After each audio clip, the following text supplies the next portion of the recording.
passer maintenant, et on va voir si l'implication de la collectivité, les belles actions sont toujours d'actualité sur la saison 2023-2024. Et je n'en doute absolument pas. Donc, avant de passer à la remise du prix, on va de nouveau examiner les candidatures qui avaient été proposées pour le prix des collectivités, ambassadeurs collectivités.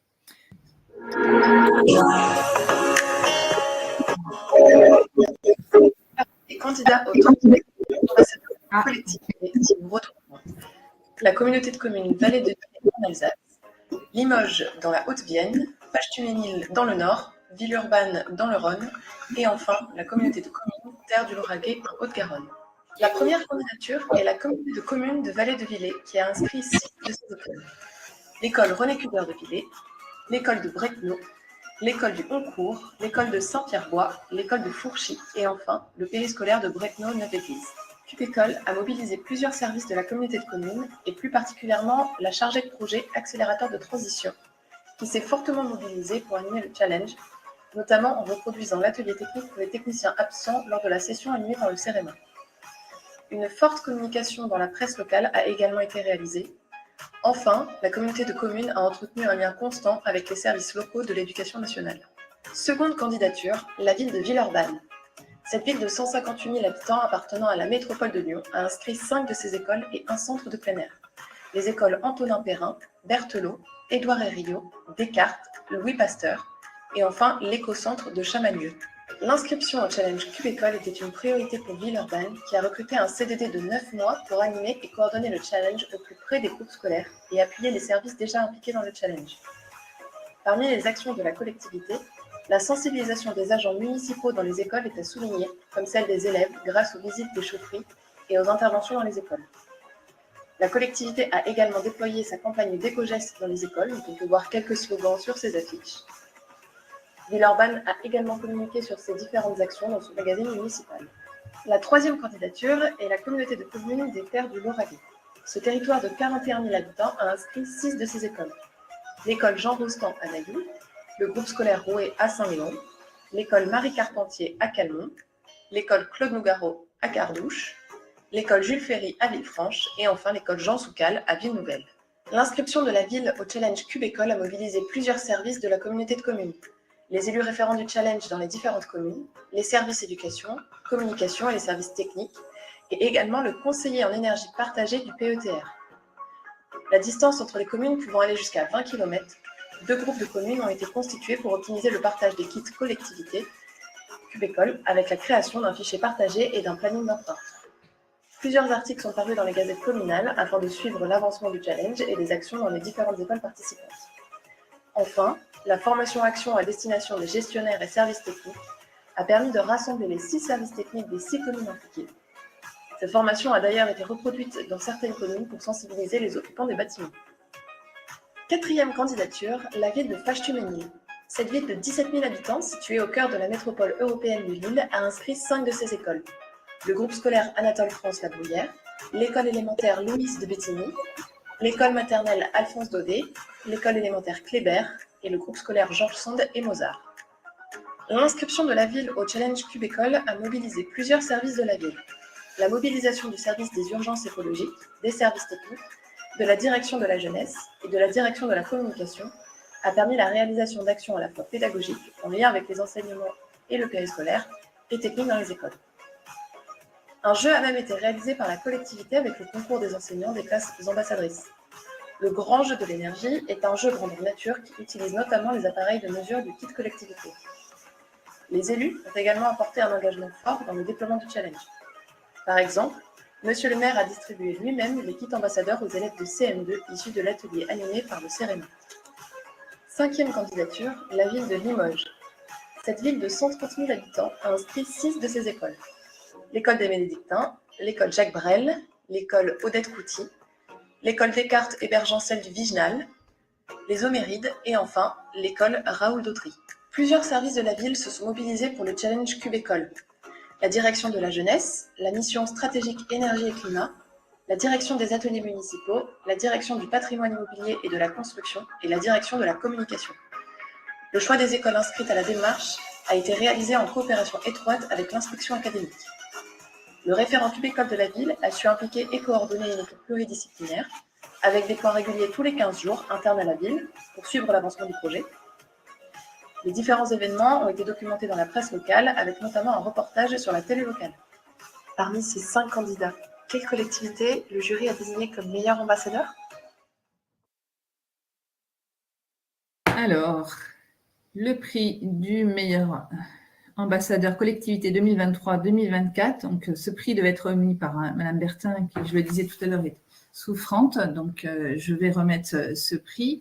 Et il s'agit de la communauté la ville de Faches-Tuménil, qui va recevoir ce prix pour son implication forte dans le déploiement de ce projet à tous les niveaux, y compris Monsieur le maire. Et puis la bonne articulation entre le challenge, les outils de challenge, et puis les actions pédagogiques avec je pense que le jury a beaucoup apprécié la création de ce jeu sur le peuple de l'énergie avec ses personnages Lumi, Flamme, Meka, Tommy et Elect. Donc, Monsieur Lecause, je crois, va recevoir ce prix pour la ville de Faches-Tuménil. Je voudrais vous applaudir également. Merci à vous et bravo. Monsieur Lecause, si vous nous êtes ici. Bonjour. Christophe Hervé-Marché avec Michael Lecause juste à côté. Bien, vous êtes dans le champ. Un grand merci. On est vraiment très heureux de recevoir ce prix. Le jury a bien perçu, je pense, l'enthousiasme et l'énergie que nous avons mis à mobiliser tous les acteurs et tous les partenaires dans le challenge, à l'animer le plus possible et à toucher le plus d'élèves possible avec tout notre programme d'animation. Donc, on a déclaré en fait la ville en urgence il y a 4 ans, donc ça nous a amené à mettre en place un certain nombre d'actions dans nos écoles au fil du temps, dans différents domaines. On a avancé sur la mobilité en mettant en place des stationnements en vélo, on a développé mis en place des critères de qualité de l'air, on a développé fortement la part de bio dans les cantines, on a également travaillé sur tout ce qui est sur les aspects énergétiques, on a travaillé sur les chaufferies et la mise en place d'outils de pilotage à distance de nos installations. En fait, justement, ce qui nous manquait, c'est de travailler avec les usagers sur toutes les questions d'usage et pédagogique, etc. Donc ça restait à développer. Et en fait, le challenge a été vraiment une super opportunité de rythmer en fait nos actions sur le sujet, de nous cadrer, de nous guider.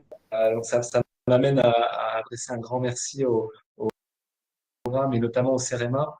On a Lucille et Amine qui ont été très présents, qui nous ont bien aidés justement à mettre en place ce programme et à en tirer tous les bénéfices possibles. Donc merci à eux, merci à tous les services impliqués et aux partenaires. Par exemple, on a impliqué l'association Virage Énergie qui nous a aidés sur nos associations.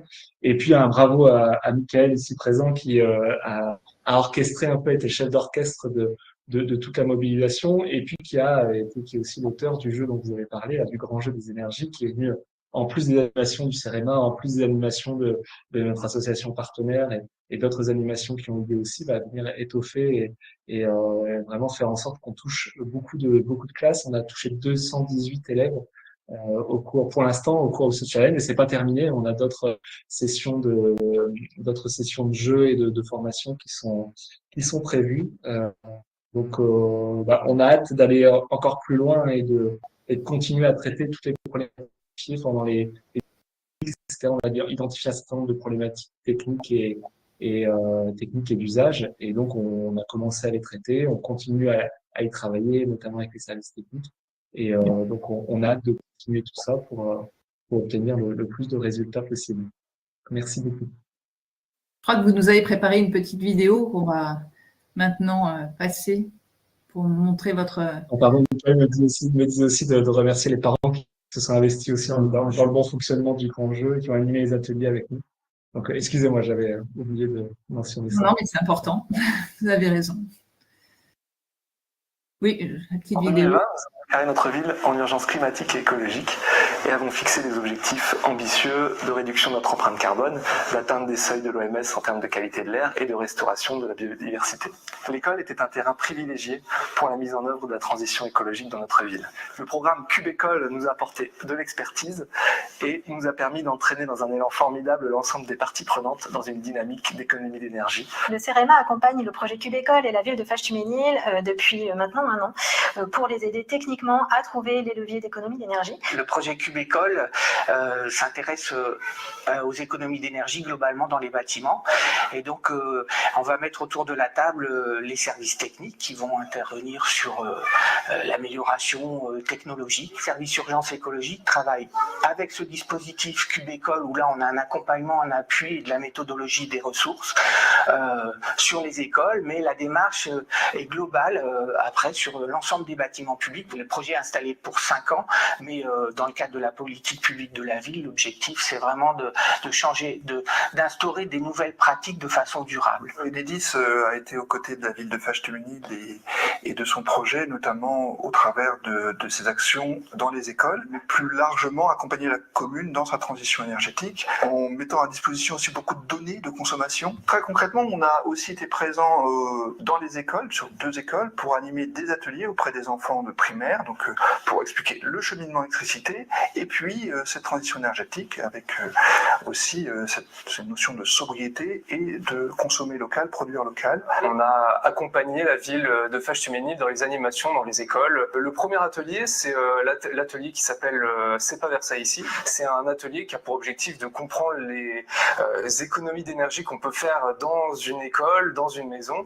On a fait plein d'ateliers pour leur faire découvrir les diverses énergies et on a pu aussi aller dans la chaufferie et c'est quelque chose qui les a vraiment marqués et dont ils parleront encore les prochaines années. On a mis en place depuis l'année dernière un forum porté sur l'éducation, développement durable, ce qui nous a permis cette année de nous servir du forum pour faire les restitutions d'ateliers qu'on avait fait tout au long de l'année. On a eu l'occasion avec toute l'équipe de visiter l'école, les différentes structures, tout ce qui est radiateur, chaufferie, etc.